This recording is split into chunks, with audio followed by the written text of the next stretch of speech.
Hi guys, welcome into my channel. I'm Sarah. I'm a mindset mastery coach, transformational hypnotherapist, and attachment style specialist. In today's video, I want to talk a little bit, I want to get inside the mind of the dismissive avoidant. And we're going to talk about a couple things, but in particular, we're going to talk about something that one of my clients, his therapist actually taught him, and it's called the "oh well" breakup. And I asked his permission. I said, can I use that on a video? He said, absolutely. I think it's just so accurate. So we're going to talk about the "oh well" breakup that you probably have experienced with a dismissive avoidant. I myself have gone through a breakup of a marriage with a dismissive avoidant as a recovering fearful avoidant, and I can tell you that this is absolutely spot on true. So very quickly, if you'd like to book a one-on-one session with me, I do work with clients individually for the time being, although eventually I probably will just move on to working in groups. And there's a link below to book a free 15-minute discovery call. As well, stay tuned on my channel because I have lots of exciting projects coming up. I've just launched my Patreon. In addition, I have an online course coming very soon, as well as a live version of that course coming in July. So very excited to launch all of those things for anyone who just maybe doesn't want to work individually, prefers group work, or prefers to work at their own pace. All right, so let's talk about this, the "oh well" breakup. We were both laughing when we talked about this. And of course there's a sadness to it as well, because you know that it's true. It's like this individual who you loved, who maybe they married you, maybe they swore to take care of you and be your person forever and be that safe place. And suddenly there's a breakup or there's a discard. And I want to explain what's going on inside their mind. To them, it sort of is like, oh, well, this didn't work out. In fact, I heard those words precisely from my ex-husband. He said, well, oh, well, like these things just happen. I'm like, what? Marriages break up, these things happen. But what a cold, callous, disrespectful thing to say to your wife who was obviously visibly grieving right in front of you. In fact, I was asking for reconciliation. I was desperate because I didn't understand why no real true attempts had been made on his end to repair the damage. Yes, there was significant damage. There was emotional damage on both sides. We both played our role. I definitely played mine. And I'm here to tell you that I was willing to go to therapy. I was willing to go to great lengths to repair our marriage because that's how important I regard marriage, that the sanctity of the marriage. It was supposed to be a place where we do everything we can to make this work. And then we make the decision collaboratively to end the marriage. But this was a very one-sided unilateral decision. And I had no say-so whatsoever. And I'm sure many of you are nodding along going, that was my experience, whether it was a divorce or whether it was just a breakup. And frankly, I don't care if it was a month or a 6 month or a 6-year or 16-year relationship. It matters and it was real. I've had people tell me, well, your marriage only lasted, 17 months. It's not real. It was very real to the individual, me, who experienced it. And the pain that was inflicted on me with the discard was very real.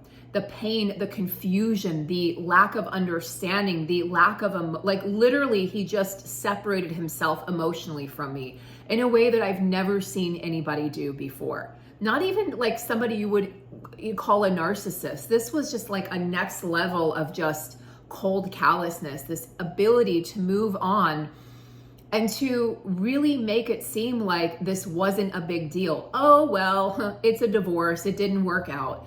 Now, mind you, this was my first marriage. So for me, it's a very big deal. It's a very big deal that it didn't work out. It's a very big deal to me that I was losing the title of wife and stepmom. It was a very big deal to me that this hadn't worked out for me. It just didn't seem like it was for him. So this sort of like the dismissive avoidant is like a shadow boxer, except like they're battling with their shadows and their shadows are actually ruling their life, but they don't realize it. Most of us have some awareness of our shadows. Like hopefully we've done some shadow work. I feel like there's always more to do in that regard, but most of us at least have some idea of what our shadow side is, what it sounds like, what it looks like, what it needs, what it wants, and what we're hiding from, right? Like What are the things that you're afraid, shamefully to talk about, to admit to others, to admit to yourself, whether it's thoughts or actions or belief system. That's the shadow work, the things that we repress or suppress, the things that we shame, the things that we don't want to name. It's so important that we make friends with our shadow. I almost feel like the dismissive avoidant lives in his own shadow or her own shadow, like they live in that space. And we get glimpses of the bright light. We get glimpses of them stepping out of their shadow, but ultimately they're just stuck in that shame. They're just literally, like, you know, that Fiona Apple song, I think it's called shadow boxing. Like, they're just shadow boxing themselves. And in doing so, they're pushing away anything and everything that tries to pry them open. If you try to pry open the door or the lid of the dismissive avoidant, it's going to get slammed shut. And you're lucky if your finger doesn't get stuck on the way while that's happening. They are so reluctant to open up. I truly feel like they don't even know how to open up to themselves. So much less to you or to anyone else who's trying to get underneath their hood. Like, you try to peek underneath the hood of a dismissive avoidant, you're probably not going to find much. They're going to quickly, like think of like an earthworm. Like, they just quickly go under the ground. They're like, you know, I'm going to go back into hiding. That's what it's like with a dismissive avoidant. They're scared of their own shadow, they're scared of themselves, and they're scared of the harm and pain that they can inflict on you, because I do think that on some level they understand that they have the ability to really cause some deep-seated pain to other individuals.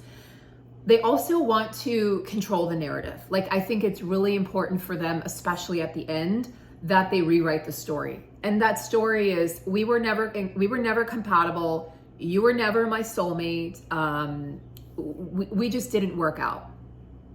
And we're like, well, there's a little bit more to it than that. You know, like, relationships takes work. And sometimes it takes therapy. Sometimes it takes months or years of therapies. It takes both people doing their own work and then coming together and working together.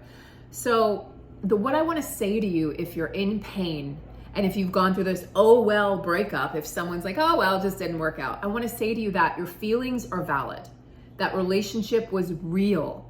And I want to say to you that they're not running from you, they're running from themselves. They are 100% running from their own defective wound. They're like, I can't face this, there's too much shame. And this person, being you, is the mirror who's going to force me to confront my shadow and confront my shame. And that's entirely too much for my nervous system to handle.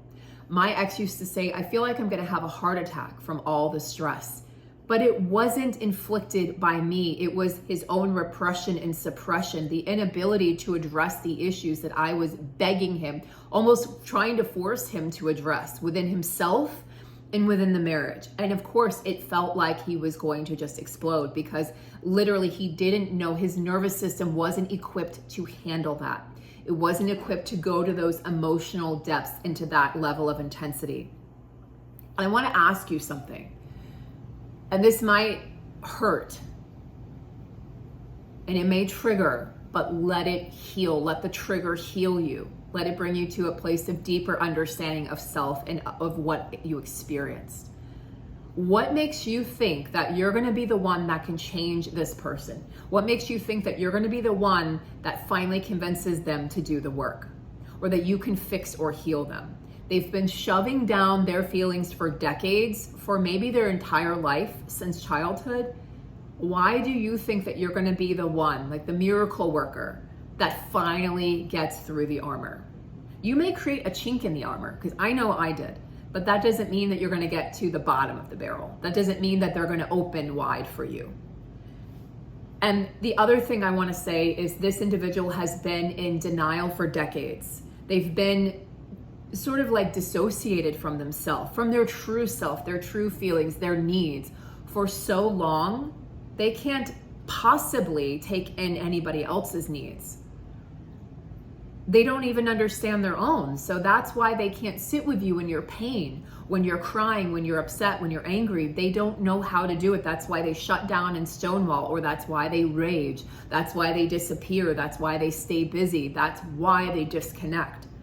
That's why the physical intimacy stops and sex stops and everything stops. They don't know what to do with that intensity. So they're running from themselves and they're not running from you.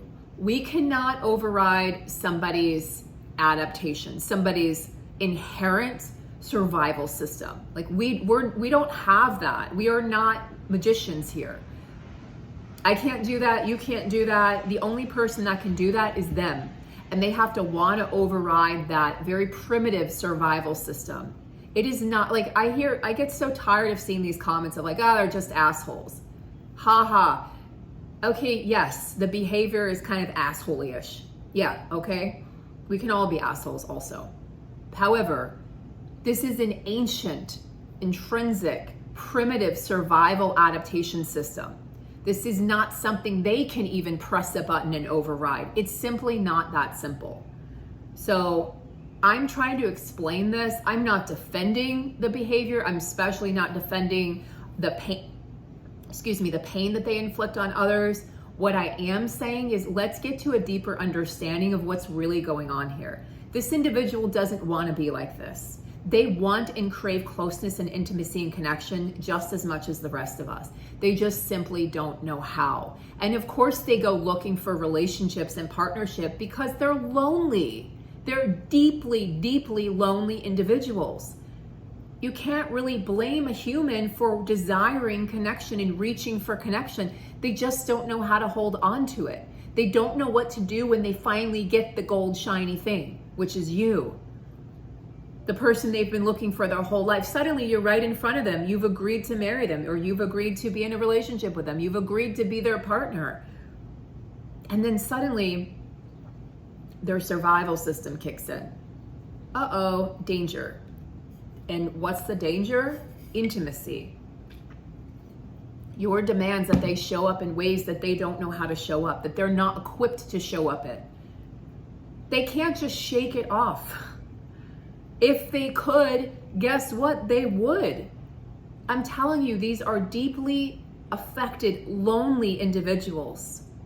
I think they have so much pain inside of them, so much shame. And it doesn't make it okay that they take it out on other people or that they hurt other people. But what happens is, at the end of I just did a video on this, at the end of the relationship, they end up sometimes they take time and they're alone, and other times they'll rush right into a new relationship. There's sort of two different avenues a DA can take. When they get into that new relationship, they get the dopamine rush again. So they feel that connection, and then they feel like, oh, well, maybe this is the right person for me. They get excited in the beginning. The beginning is real. It was real. The words they said to you, the way they felt, that was all real. That didn't just disappear. But they are able to sort of take an eraser and erase those feelings because they don't bond in the way that you do. They don't bond deeply. Not even with sex. Usually that creates a bond, an oxytocin bond. And not even a female DA. That's not going to make them stay. Like, you can't make them stay with sex because they're not bonding in that way. You don't have a deep emotional bond. And if you're really honest with yourself, and this is a true DA, there was superficiality to that relationship. There was a lack of emotional understanding and connection. There was a lack of connection, period. You may have had some sexual chemistry or even physical chemistry. I mean, we had mental chemistry. We were both intelligent people. But at the end of the day, like, that true bond, I was always like scratching my head like something's missing. You know, and the question is like, maybe this person isn't that deep.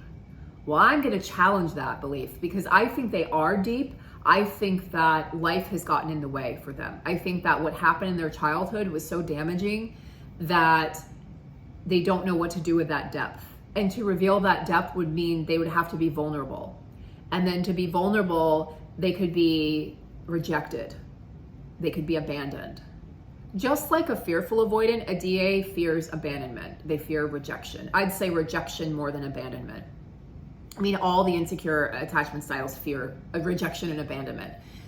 But I think ultimately they're afraid of being rejected because they reject themselves.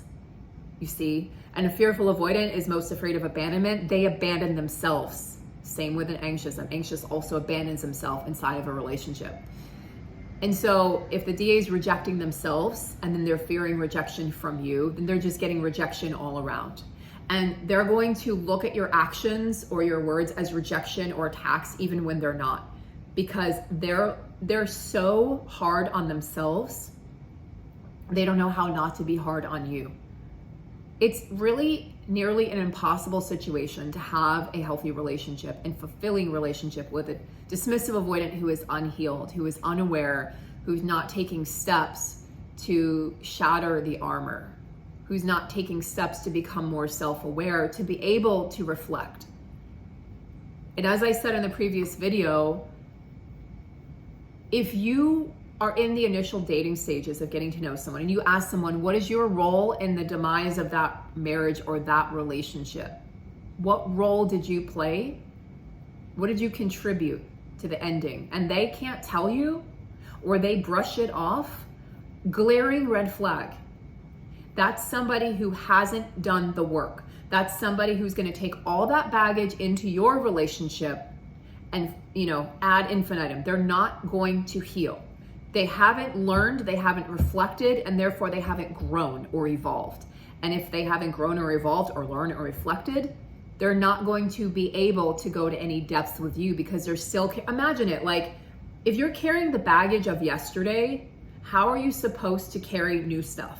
How are they going to carry the burdens of your relationship and your needs and you expressing yourself and communicating your needs? There's no room inside of them. They have to clear out the gunk of yesterday. And that's truly, an excavation process. So remember that at the end, the DA is controlling the narrative, shadow boxing with themselves. And it's like an oh well type of, like, oh well, it just didn't work out. That's easier for their system to handle than going, I think I just lost the love of my life, or I think I just blew it with the most incredible person. My husband could sit there and say, you are extraordinary and I'm gonna divorce you. Like, you are extraordinary and I know it, and I'm not gonna take the steps to even try to salvage this relationship. And in fact, when you take me to, I'm just like, if he could talk, when you take me to therapy twice, I'm gonna bail both times after the second session. I'm just gonna bail. And the truth is if you were the one to leave, even if they initiated the breakup, if you were the one to walk away, then that's another chink in their armor, because they usually are in control. They're controlling the narrative, and they'll spin it in a way that kind of makes them the good guy, but more than that, like makes it like, well, it was mutual and it just wasn't working out. And then just like la-di-da. I remember saying to my husband before I knew about attachment styles, you're just gonna move on like nothing happened. It's gonna be like I was never here. I just had that feeling, like that gut feeling, like how can a person do this? I was a stepmom to your son. I lived here. I was your wife. Like, how could somebody do that? I could not and still cannot wrap my mind around how somebody is able to just move on like that. It's not normal. It's not natural. There's a processing that has to happen for a healthy individual. And it's going to be painful. They're avoiding their own pain. They're avoiding the work. These are not healthy individuals, guys. Move on. Unless you have somebody willing to do the work with you, willing to stand by you as a true partner and says, hey, I know I'm avoidant. I don't want to be like this anymore. And not only that, not just words, but this is what I'm doing about it. These are the action steps that I'm taking every day to heal myself, because this marriage or this relationship is important to me. And if you're not hearing those words, it's probably time to step out. So I'll leave you guys there. Thank you so much for viewing and watching. Check out my playlist and check out my other videos on dismissive avoidant and the breakup and what they're thinking, what is actually going on in the aftermath of this confusing, perplexing situation where a breakup is happening. Sometimes you're just totally sideswiped and you're like, things were great. We had no issues, we didn't argue, and suddenly they're breaking up with me, or they just disappear. And sometimes there's kids involved, sometimes there's a marriage. It doesn't matter. These people will just exit your life. They will like eject themselves. So take good care of yourself. And if you need extra support, let me know. I would love to work with you. Take care of yourselves, guys. Take care of each other. Bye.